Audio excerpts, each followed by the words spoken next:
This would not have gotten me started as a Batman fan. Not that it doesn't have merit.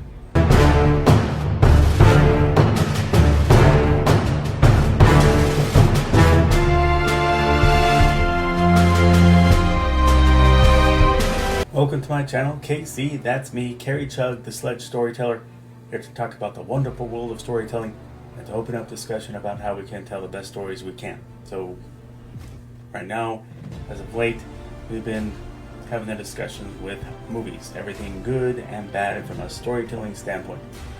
Now, this is about movie serials as of late, so a brief description of movie serials from the 30s to the early 50s. Movie studios, along with feature movies, made movies that were segmented into weekly 20 to 30 minute episodes, each ending in a cliffhanger to spur viewers to come back for the next episode. Now, let me give a little background here. What was then National Allied Publications, now DC Comics, approached Republic Pictures about making a Superman serial. The deal fell through because DC didn't like how much creative control Republic demanded. They both parted ways. Republic struck a deal with Fawcett Publications to make The Adventures of Captain Marvel, which we did cover before, and DC would go with Columbia Pictures, but there would be no Superman serial until 1948. Batman would be the first in 1943, and another unrelated Batman serial came out 6 years later. There will be another video about that one. So, the look at this DVD case looks good enough to make you wonder why this movie was mostly unknown for several decades, and promo images around its release weren't much more honest. But it will take a few minutes for you to figure out why. The actual look of Batman in this serial, it's extremely cheap. So, yeah, a little misleading. There's no Commissioner Gordon, just Police Captain Arnold. But what's interesting is that up to this point, there was no such character as a butler named Alfred in the comics. It was the filmmakers who decided to give Bruce Wayne a British butler, and the comics followed suit. Only not Alfred as you'd recognize him. Here is Alfred Beagle, and that was his debut in the comics, and obviously a different body type. Alfred here is obviously more similar to the Alfred we're more familiar with, though he's comic relief here and skittish. Another beloved Batman mainstay that originated in this serial is the Batcave. Up to this point, Batman's headquarters was underneath an old barn. It wasn't called the Batcave until after the serial came out, calling it, "In a chamber hewn from the living rock of the mountain is the strange, dimly lighted, mysteriously secret Bat's Cave." So we are kind of indebted to the 1943 serial for adding to the mythos. Now, Batman himself, I'll say this much about Lewis Wilson. My prize for the Batman actor who looks most like Bruce Wayne goes to either him or Ben Affleck. How good of an actor was he? Well, like all other serial leading men, Wilson wasn't exactly an A-lister. His feature roles ran between movies and television. Between what material he was given and the fact that there were few, if any at all, extra takes that could be made to experiment with what will work best, he does a decent job. His New England accent feels a bit off for Batman. He often plays the tough guy. At times it feels forced, but I think the aforementioned issues factor into that as well. It's definitely not Wilson's fault that the costume is cringe-inducing. The front of the cowl easily folds up like a visor, hindering the whole secret identity concealment effort.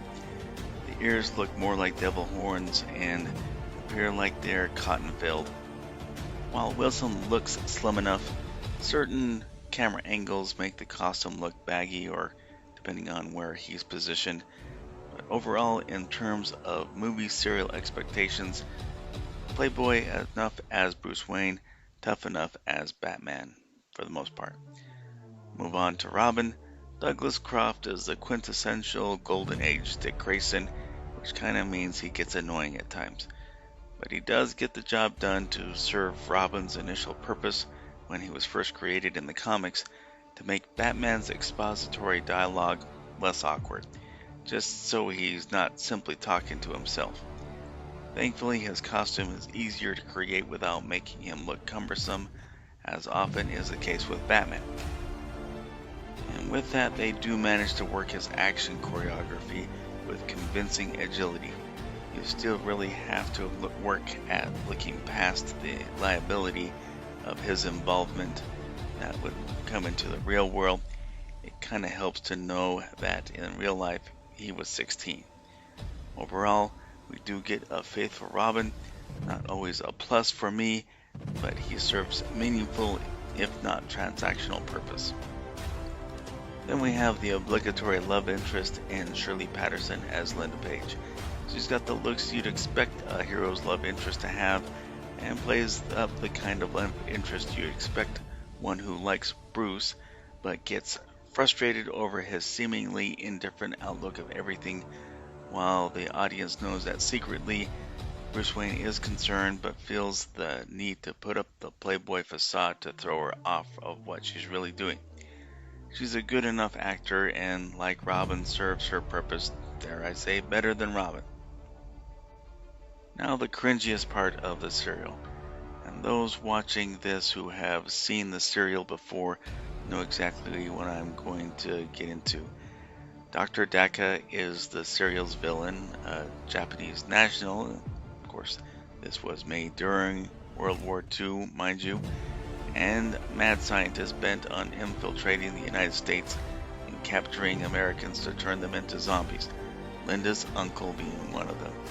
It's a product of his time. Superheroes were a big part of wartime pro-American propaganda. Superhero comics regularly promoted buying war bonds in shockingly racist fashion, and this serial's narration ups the ante. Since a wise government rounded up the shifty-eyed Japs, it has become virtually a ghost street. And later by Batman himself. Jap! And while Dr. Daka is a very one-dimensional villain and Japanese stereotype, I have to say that his evil personality is well played by J. Carrol Naish. Unique among serial actors, he was a 2-time Oscar nominee and a Golden Globe winner. Bad Japanese caricature, but charmingly sinister. You can tell that this was made up of a lot of single takes, but in the end, I chalk it up to guilty pleasure, a notable chapter in Batman history, and an okay story minus the anti-Japanese sentiment. So what kind of story do we get out of all this? It has its moments. A couple of the cliffhangers feel like cop-outs. It's one thing that all of them have moments of a car going off a cliff, then showing at the start of the next chapter that the hero managed to roll out just in time. Then you have this.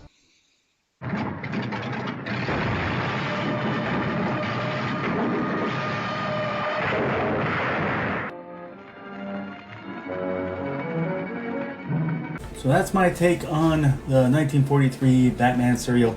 Agree, disagree, something I left out? Please let me know in the comment section. If you like this video, please click like. If you like this channel, please click subscribe or follow me on Instagram. The link to order Sledge number 1 and 2 is below the description there. It can be ordered on digital or paper format, or you can order Sledge number 1 on either format on Kindle. But let's all look for civility amid all bad news out there. Social, political strife, as well as the pandemic, and let's try to handle things right. I mean, numbers are coming up, at least around me, when it comes to the pandemic. Let's be careful, and please get vaccinated. But everyone, thanks for watching. Everyone be safe, and God bless.